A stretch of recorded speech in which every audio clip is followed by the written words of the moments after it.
Yo, this is Talk Crazy 88, back again with another live stream from the balcony. Another week of the Balcony Chronicles.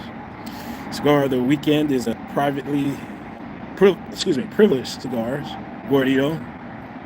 Kind of I like the burn of it so far. Mm, very smoky. I like it.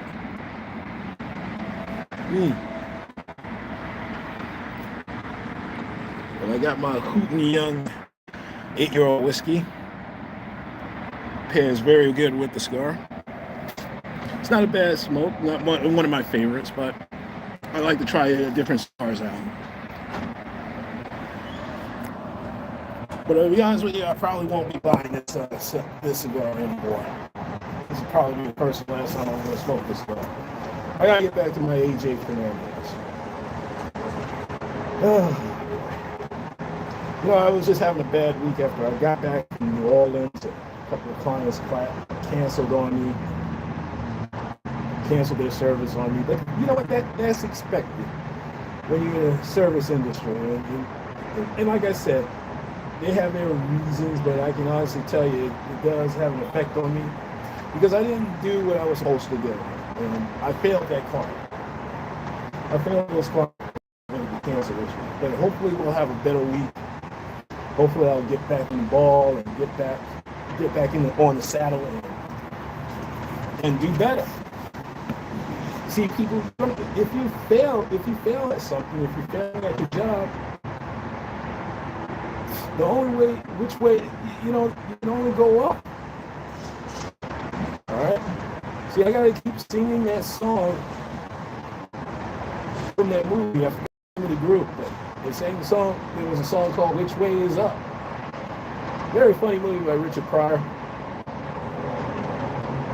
First time I ever saw it was I was probably about 8 or 9 years old, and that was one of the few times I get to stay up really and watch TV because my parents always sent us to bed at 8 so they could have some adult time. That's not what they told me. They just said, get your ass to bed. Wash it and get your ass to bed.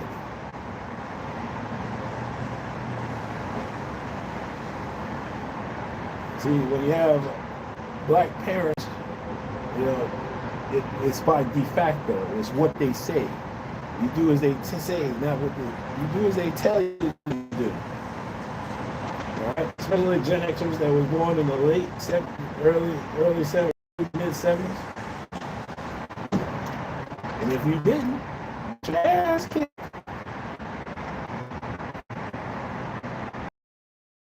You're gonna get your ass kicked.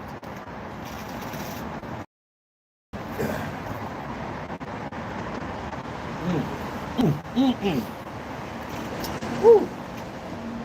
But that's what it is. I mean, I tell these stories. I'm honest with you about my life is because this is real. When you go into business, you're not going to have 100% retention. You're going to let some of your clients or customers go slip through the cracks. They're going to say your service sucks. You suck. You don't know what you're doing. I'm going to blame my competitor. So whenever they say you suck, just get better. You got to get better on your job. If your boss tells you suck at your job, pull them aside and say, hey man, how can I get better? What can I do to get better at this job? Sometimes he'll tell you, sometimes he won't. He'll just shake his head and say, I don't know. But you got to figure it out.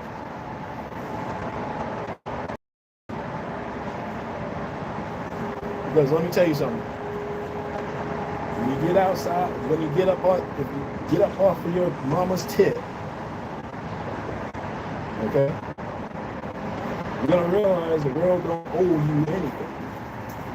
The world don't owe you any sympathy or understanding. You might get a few suckers that will say they'll for you, but at the end of the day,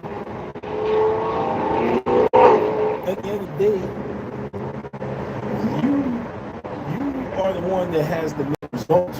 You have to show your results.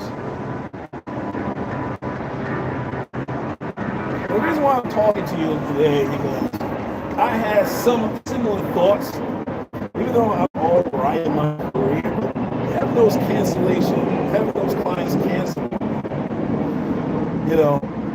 it didn't affect me, but it made me want to think about, maybe I should change careers. But if I do, it's going to be the same result. So I'm going to run and quit and do something else, or I'm just going to try to do better, or not try, just do better. Get that word try out the best. Try your best. No, you do your best. Black man, you do your best. In any job that you're in, any task that's on your job that you're assigned to. You got to get out of that doing just enough not to get fired. Because I had that for the last 20 years.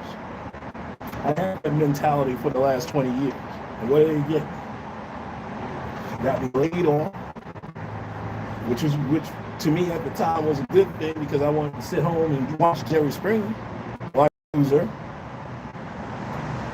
See, I had a loser mentality. I had loser thoughts when I was in my 20s and my 30s.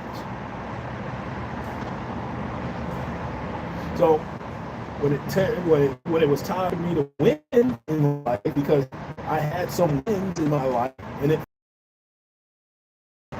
feels good to win. It feels good. It's better to dominate.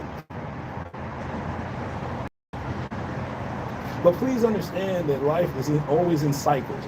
You go up and you go down. You go up and you go down. You're gonna have some good years, and you're gonna also have some bad years. But truth be told, I just said fuck it. Some of my jobs, I just said fuck it, because it was a bullshit job. But even if you are, but that's not a good attitude to have.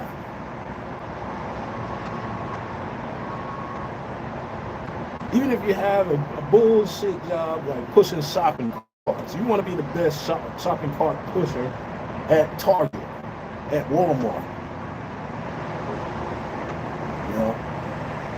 See, some of my clients I failed, but I figured out a way to not fail my other 95% client, the 5% of the clients I have left.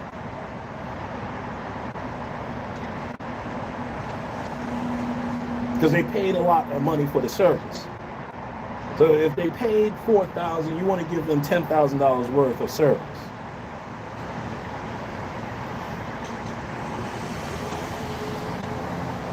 Okay?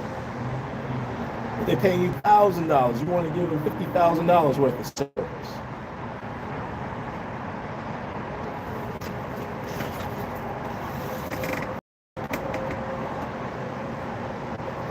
Because believe me, if you're out of a job and you're sitting at home, and some of y'all are at home in the same room that you grew up, sleeping on a racing car bed,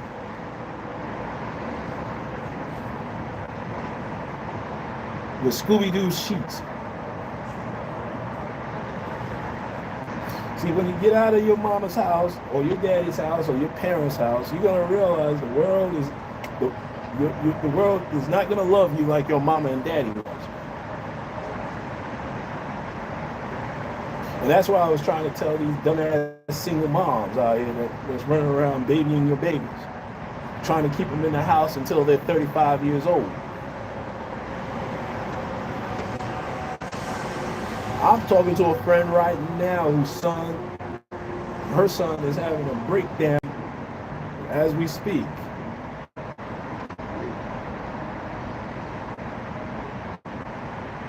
And this woman is on a fixed income. This woman is in her 70s, on a fixed income. Had to rely on family and myself to get her to Atlanta. To tend a 30-year-old child.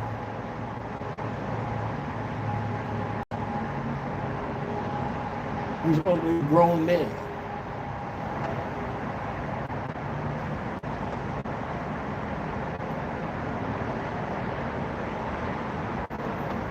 But he was like, from what I heard, he was like none of all the rest of y'all, including myself,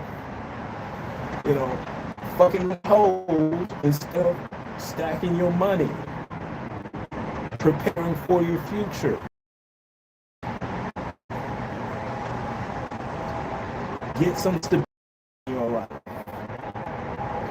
Fuck these hoes. And it doesn't matter what color they are. They can be black, they can be Hispanic, they can be Asian. If they were born in the United States, they are raggedy. Those are some raggedy bitches. Now the ones overseas, they ain't that much different.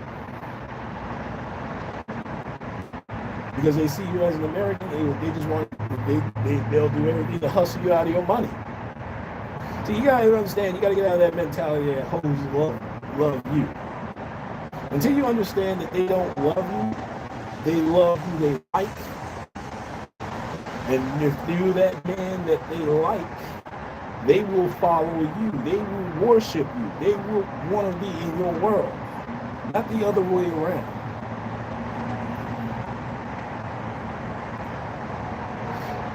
Do you realize that over the last, in 2025, I can understand why they picked up on this particular Tom and Jerry cartoon called Blues Cash Blues back in 1956. I saw that as a child. When I was in 1979 on the black and white TV in my mama and daddy's apartment with my family right on 250 East 176th Street between Anthony and Clay Avenue in the Bronx. I can mention it now because who the fuck is gonna remember that address except from somebody like me? When I was a 5-year-old boy. Now, that was in Mount Eden.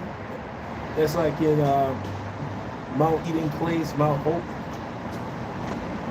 where it was raggedy back then in the 1970s. Niggas, I can't say that word. Motherfuckers would break into your apartment in broad daylight, and I saw it from the window.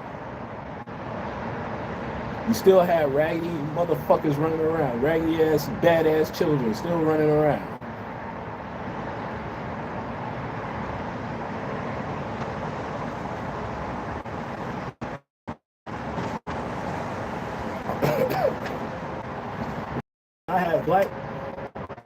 We had our first TV it was a 13-inch black and white TV. And I was just watching WPIX cartoons all damn day long as a 5-year-old. And I saw that cartoon Blues Cat Blues. Now, Tom, and I thought it was hilarious, chasing after a white cat, spending all his money to buy one piece of diamond crust. Where Butch was the rich cat, was buying her diamonds, closet full of clothes, and a big ass limousine. All right, couldn't compete with that because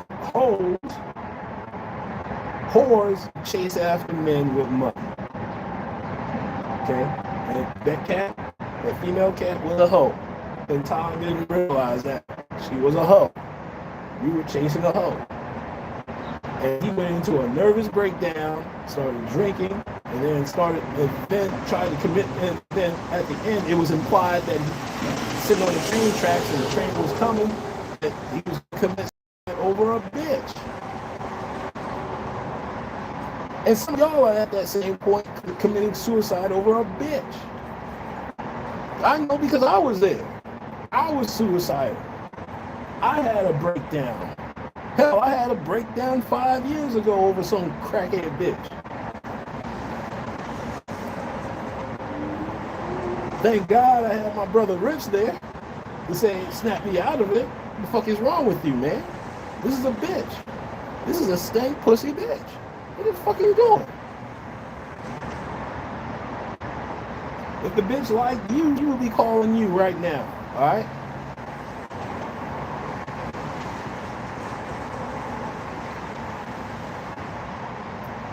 Some of y'all overlook the fat, one-eyed, peg-leg bitch that worship you.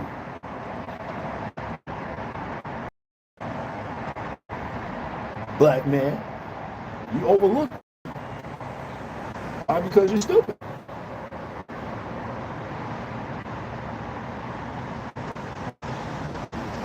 Y'all race after a bitch that has a light-skinned bitch that has big-ass titties that has a record for shoplifting in the store, which I saw a body cam video right now of two black bitches, drove from Kissimmee, Florida, all the way to Orlando to shoplift at a mall.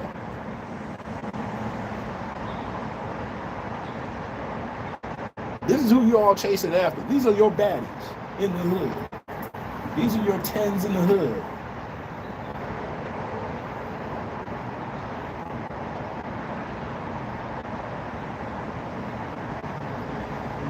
Instead of chasing after a woman that actually likes your dumb ass. I know because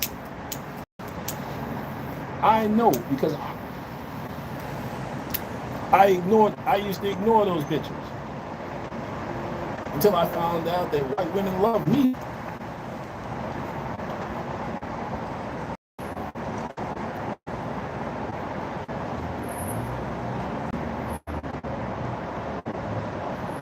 All these years, I didn't know white women love a guy like me.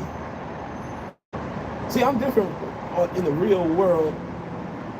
In the real world, I'm much different than on my live streams, on my podcasts. But yeah. I talked about interracial dating. I still believe that black men and black women should be together, right?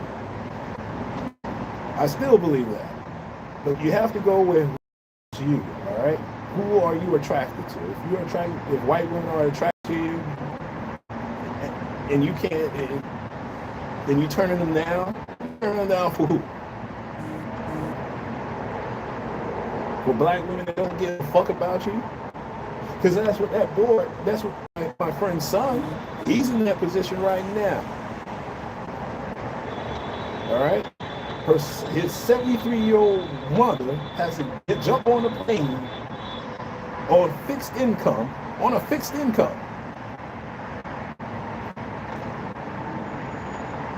to console her son.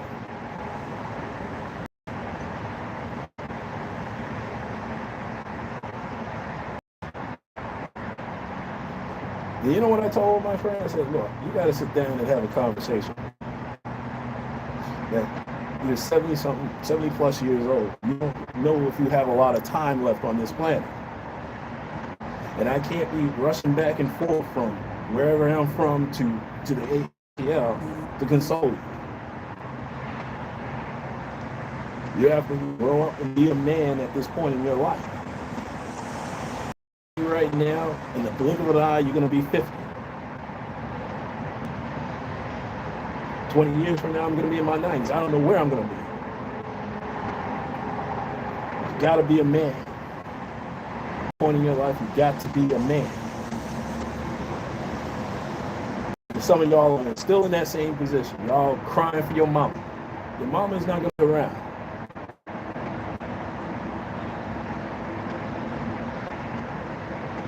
I have to come to terms with that. I got a 70-year-old mother.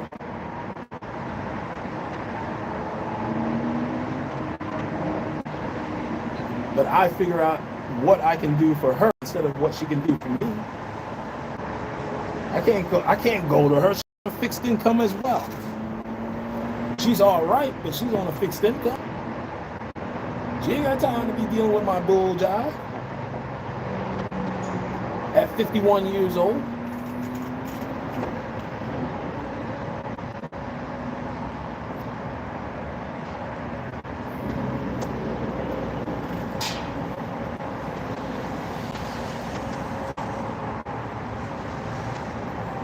See, this is why I'm talking to you young black men in your 20s right now. Find a way to get out of your parents' house and make a life for yourself. It doesn't have to be college. Go into those trade schools. I'm not the one. I wish I had. Let me just tell you, the 88. This is one of my biggest career regrets. It's not going into the trades. Learning to be an electrician, learning to be a plumber. Yeah, get your bachelor's degree, but going to the trade. That instead of going to grad school for some bullshit master's degree, which I never really, I barely used it. For a damn job. Resume paper, printing up resumes, sending it out, looking for a damn job. Could you imagine that 50 years old, still applying for a job? In your 50s, going into your damn 60s?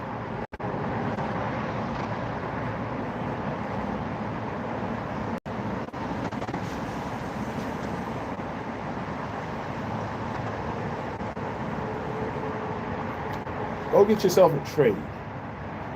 Get your CDL. Go on out there and drive those trucks. If you ain't got your house, if you still living with your mama, go out there and get yourself a CDL and start doing OTRs, over the road trucking. Do that shit for a few years. Save your money until you can save about a couple of $10,000, $20,000, maybe you need $30,000. All right. So you can put a down payment on a house or an apartment, and you can just drive trucks locally, or use that money to do something else with your damn life.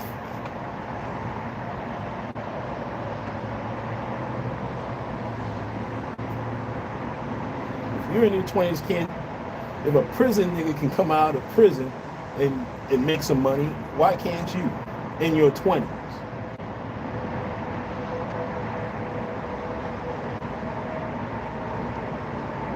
In your 20s, y'all, I hate to say it, y'all gotta start thinking like a prison nigga. Not that just got released. Not an actual prison nigga, but a prison nigga that just got released from prison, who has to hustle, who can't find a job because of their record. They have no choice to be self-employed.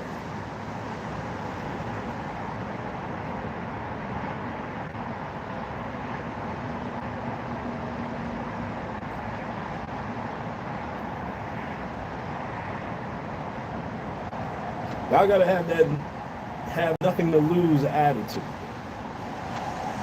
because that's what's holding some of y'all black men back. And I don't mean have nothing to lose by committing crimes. I mean have nothing to lose by hustling the legitimate way, instead of looking for some damn job in your 50s, in your 40s, in your 40s, in your 50s.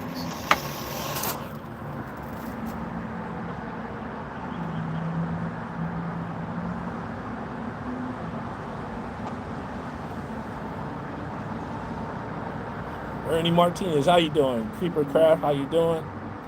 Rodney H. Jackson, how you doing? All right. Good to see all y'all on this beautiful Saturday afternoon. And I forgot to do my greeting. How's everybody doing on this beautiful Saturday afternoon? Hope everybody's doing very well. I'm not going to keep y'all again. But I just went into my rant. I'm sorry. I do these live streams to motivate black men. Fuck them hoes. Speaking of hoes, sounds like Letitia James, the New York State DA, is being indicted. See, this is what happens when you fuck with the orange pimp. I knew that motherfucker was coming back.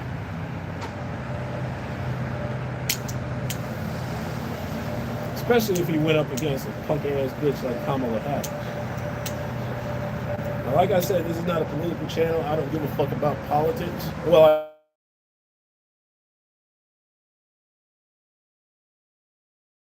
quite frankly, y'all don't know. Y'all don't know what politics is.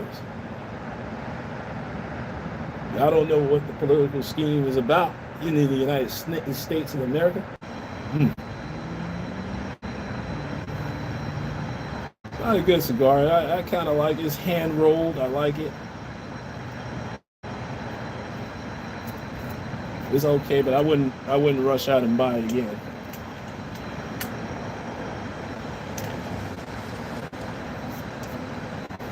Because it doesn't have a good burn. See?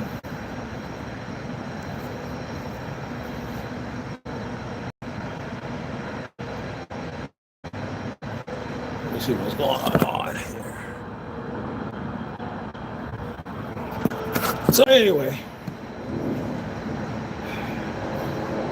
like I said, I was trying to console my friend and let her know that, hey, you know, you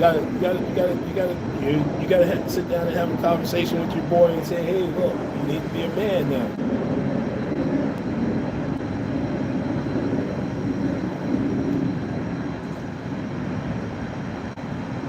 And speaking of bitches,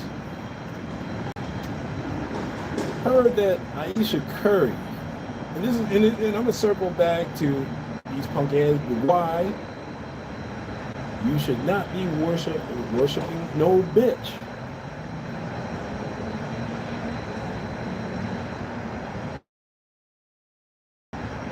See, Steph Curry, you know him from the Golden State Warriors and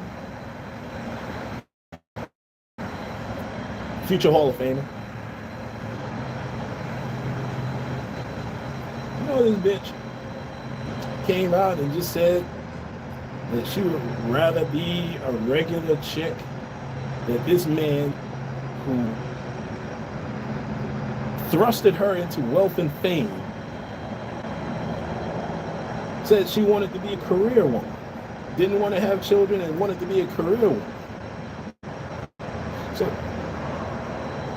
that goes to show that this bitch really didn't like this guy.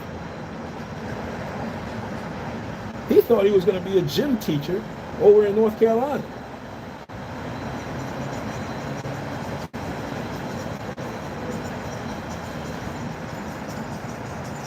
He would have been if he didn't have Mark Jackson as the coach when he first started out at Golden State. And I remember that NCAA tournament run with Davidson going to the Final Four.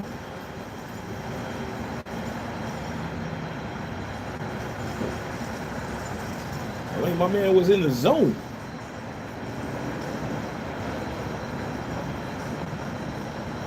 But let me tell you something.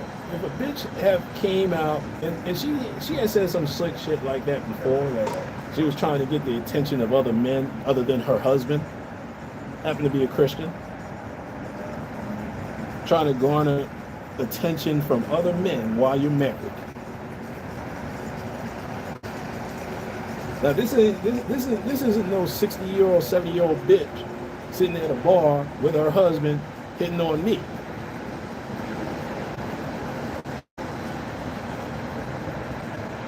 Because I get that. I get that a lot, man. When I go to my bar, when I go to any bar, you sit down next to a white couple.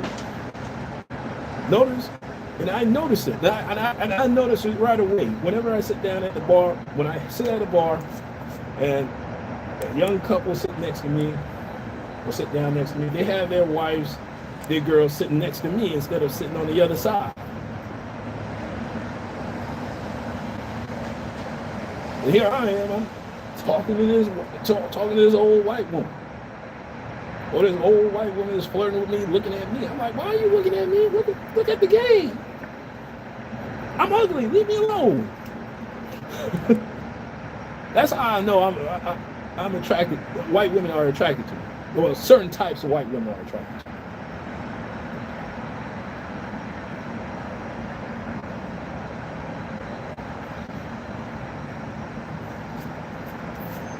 But Aisha Curry, she should not be garnering a. See, this is how I can tell that the bitch didn't like her. She doesn't worship him. She doesn't. He's not on her mind.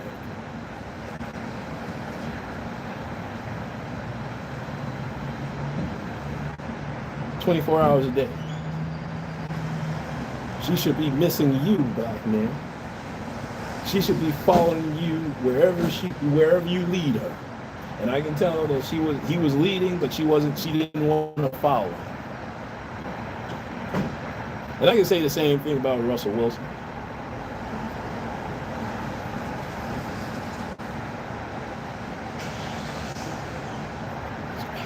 I mean, if he could, he would be smelling her shit.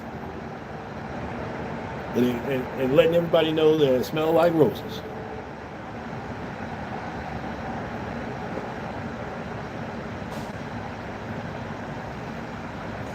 See, I made that mistake when I was young.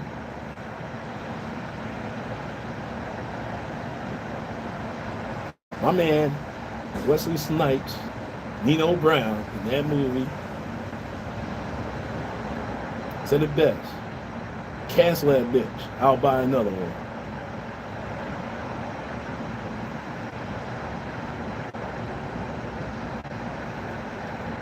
And it's not really all about disrespecting a woman. It's just that how it is. It's biblical.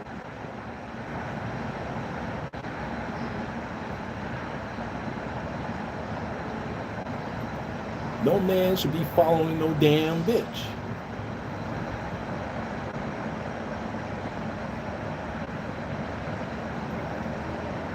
Bitches should be following you. Okay? Let me tell you something what I told a bitch before. I was like, look, I told a bitch recently, I said, look, if you were to leave right now, I would just say you wanted to break up with me and leave and do something else or do another man. I would say, well, you know what? It was nice knowing you. I'm glad I got the pussy. It was good. I'm going to miss it, but oh well.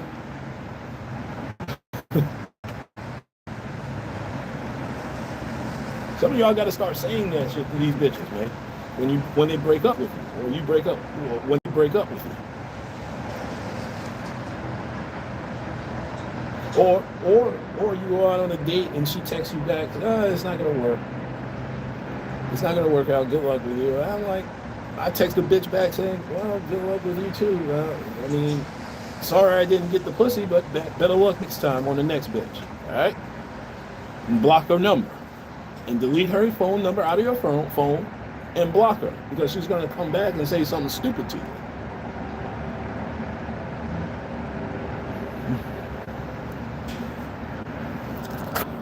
Where are we at?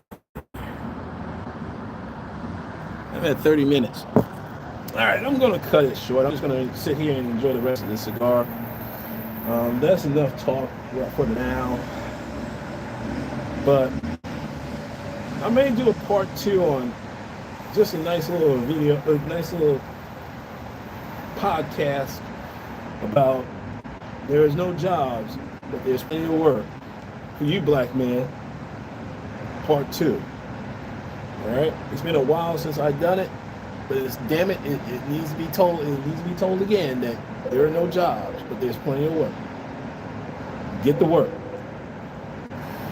All right, let me get on out of here. This is Talking Crazy 88, and I am out of here. And black men, let's be careful out there. All right. Oh, by the way, before I go, listen, I want to apologize for that live stream I did back in New Orleans. I want to apologize for that. I mean, it was so emotionally overwhelming for me being back home in my third home and thinking about a woman, not a bitch, because she wasn't she became a bitch later on in life, but she was a woman that, you know, I had some feelings for. I mean, I had some puppy dog feelings, just like all y'all brothers out there had at one time in your 20s. All right? But I did have a good time. I was at the game, Saints-Giants game, where the Saints whooped the Giants' ass by luck. The defense bailed them boys out. Otherwise, the Giants would have won that game. But it looks like the Patriots are gonna take this one tomorrow. So the Saints are gonna be 1-5, and I won't be able to see that Spencer Rattler versus Caleb Williams in Chicago in 2 weeks from now. But it's all good. It's all good, player. It's all good.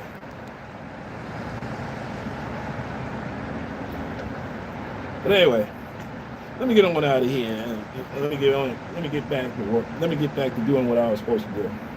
This is Talking Crazy 88, and I am out of here once again. And black men, let's be careful out there, all right?